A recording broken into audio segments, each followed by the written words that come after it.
श्री शिवाय नमस्तुभ्यम। दोस्तों, आप सभी का हार्दिक अभिनंदन है शिव महापुराण कथा मेला ground VT road Jaipur Rajasthan से। दोस्तों, अगर आप भी इस कथा में शामिल होना चाहते हैं और अंतर्राष्ट्रीय कथावाचक पंडित प्रदीप मिश्रा जी द्वारा कही जाने वाली शिव महापुराण कथा को सुनना चाहते हैं, उसका हिस्सा बनना चाहते हैं, तो आप सभी का हार्दिक स्वागत है। अब बात करते हैं यहाँ तक आप पहुँचेंगे कैसे। तो दोस्तों, आप अगर रेल के माध्यम से आ रहे हैं तो या तो रेलवे स्टेशन है जयपुर का और दूसरा हैगा दुर्गापुरा का, आप वहाँ पे उतरिए, या गांधीनगर की तरफ से भी आ रहे हैं तो आपके लिए जयपुर रेलवे स्टेशन पे उतरना सही रहेगा। उसकी के बाहर आपको मेट्रो मिल जाएगी। मेट्रो लेकर के आप मानसरोवर के मेट्रो स्टेशन पर उतर जाइए। वहाँ पर उतर के बाहर से आपको ई रिक्शा मिल जाएंगे मेला ग्राउंड वीटी रोड तक आने के लिए, और किराया लगेगा वहाँ से आपका 20 रुपये का, यहाँ ई रिक्शा द्वारा। ऐसे ही अगर आप सिंधी कैंप बस अड्डा आते हैं रोडवेज़ बस से, तो भी आप यहाँ तक इसी प्रकार से पहुँच सकते हैं। यानी कि सिंधी कैंप बस अड्डा से आप बाहर निकलिए, वहाँ उसी के बाहर आपको मेट्रो मिलेगी। मेट्रो में बैठ कर के आपको मानसरोवर आना है। मानसरोवर से मेट्रो स्टेशन से बाहर निकल के आपको ई रिक्शा करना है और 20 रुपये दे करके मेला ग्राउंड वीटी रोड आप यहाँ जयपुर कथा स्थल तक पहुंच जाएंगे। तो यहाँ तक आप पहुंच गए। अब बता देता हूँ कथा का समय क्या होगा। तो 20 मार्च और 21 मार्च को कथा का समय है 1 बजे से लेकर के 4 बजे तक का, और 22, 23, 24, 25 और 26 मार्च को कथा का समय रहेगा 2 बजे से लेकर के 5 बजे तक का। अब बात करते हैं यहाँ पर जो व्यवस्थाएँ अभी तक की जा चुकी हैं वो अब आपको दिखाना शुरू करता हूँ। मेला ग्राउंड वीटी रोड का ये नज़ारा है दोस्तों। सामने आप देखेंगे स्वागत द्वार भी बना हुआ हैगा, और उसी से जब हम अंदर आएंगे तो ये सामने आपको 1, 2, 3, 4 और एक ये 5 पंडाल देखने को मिलेंगे। तो मुख्य पंडाल ये वाला है जिसमें व्यासपीठ की स्थापना की जाएगी। अभी यहाँ पर तैयारियाँ चल रही हैं, और सामने इसके लेफ्ट हैंड साइड पर भी 2 ये पंडाल बने हुए हैं, और मुख्य पंडाल के उस तरफ भी 2 पंडाल तैयार हो रहे हैं। अभी यहाँ पर तैयारियाँ चल रही हैं। सामने आप देख सकते हैं लाइटें वगैरह आई हुई हैं यहाँ पर, और जो तैयारियों वाला सामान है वो भी यहाँ पर पहुँच रहा है। और उसी तरफ सामने ही लगा हुआ है भोजनशाला का पंडाल, तो वहाँ पर आपको भोजन मिलेगा। भोजन के ठीक सामने ही ये सब पंडाल लगे हुए हैं। तो आइए अब अंदर आपको लेकर के चलता हूँ और मुख्य पंडाल भी दिखाता हूँ कि क्या अंदर की तैयारियाँ हो जा चुकी हैं। और ये है मुख्य पंडाल, और जो मुख्य पंडाल के अंदर तैयारियां चल रही हैं वो कुछ इस तरह से है। और पंडाल की छत की अगर तरफ दिखाऊं तो आपको ऐसे ही मैरून कलर का ऊपर कवर दिखाई देगा। उसका चांदनी जो लटकाई हुई है वो मैरून और वाइट कलर दोनों में नीचे लटकी हुई है, जिसको दूसरी तरफ इस वाले पल्ले टेंट के उस तरफ जोड़े जाएंगे और ये वाले पल्ले उस तरफ जोड़े जाएंगे, और उससे इसमें एक बहुत ही सुंदर निखार आएगा।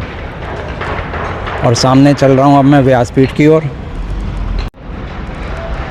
गर्मी से बचाने के लिए जो भी यहाँ श्रद्धालु पहुँचेंगे उनको ठंडक महसूस हो, उसके लिए यहाँ पर ये आप लंबे लंबे पाइप देखेंगे सामने, तो वो इस स्प्रिंकलर वाटर सिस्टम जो होता है वो यहाँ पर तैयारी की जा रही है उसको लगाने के लिए।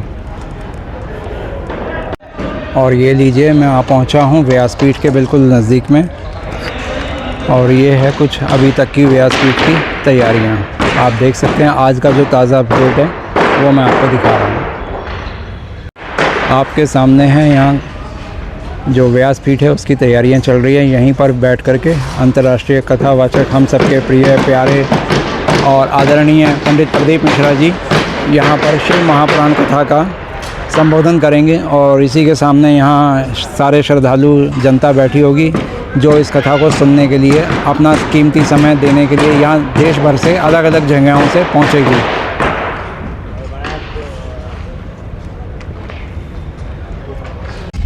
पंडालों में मिलने वाली सुविधा जो अभी तक मुझे दिखाई दे रही है, जैसे कि वो पंखे लग चुके हैं, लाइट लग गई है, नीचे भी यहाँ कारपेट बिछी जाएगी आने वाले दिनों में, क्योंकि अभी पूरे कई दिन शेष हैंगे।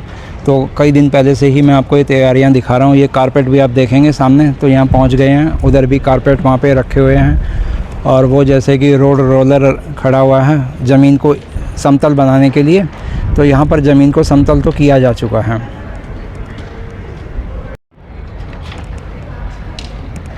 यहाँ पर भी वो सब लाइटें हैं जिनको यहाँ पर लगाने की तैयारी की जा रही है। इस तरह से लाइटें लग जाएंगी। आइए अब आपको एक और पंडाल में दिखा देता हूँ। मुख्य पंडाल की स्थिति जो भी आज की है वो मैंने आपको बता ही दी है। मुख्य पंडाल के साइड वाला ही एक और ये पंडाल है, उससे आगे भी एक और पंडाल हैगा। इनमें भी आप देखेंगे तो फ़ैन लग गए हैं, लाइट्स लग चुकी हैं, और जो वाटर के लिए छिड़काव वाला पाइप के थ्रू सिस्टम होता है वो भी यहाँ पर लगाया जा रहा है। और चल रही तैयारियाँ आप देख सकते हैं, सामने कूलर भी पहुँच चुके हैं। तो कूलरों की भी व्यवस्था की गई है ताकि जयपुर में पड़ने वाली जो गर्मी है उससे यहाँ बैठने वाले श्रद्धालुओं को एक आराम मिल सके, ठंडक मिल सके। और कथा पंडाल के बाहर ही आप देखेंगे एक ये अग्निशमन केंद्र वालों की गाड़ी खड़ी है, जो कि आसपास जैसे धूल मिट्टी उड़ रही है उसको भी यहाँ पर पानी डाल के ऐसे कर रहे हैं। देखो आप देखेंगे तो मिट्टी के रंग का आपको अलग अलग रंग नज़र आएगा, एक तरफ गीलापन है और एक तरफ सूखापन।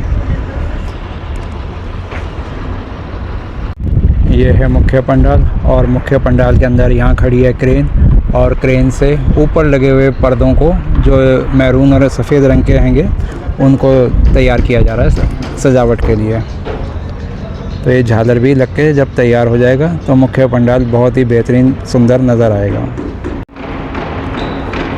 तो दोस्तों इस तरह से मैंने यहाँ चल रही तैयारियों को आपको दिखाया। मिलते हैं नेक्स्ट वीडियो में। श्री शिवाय नमस्तुभ्यम।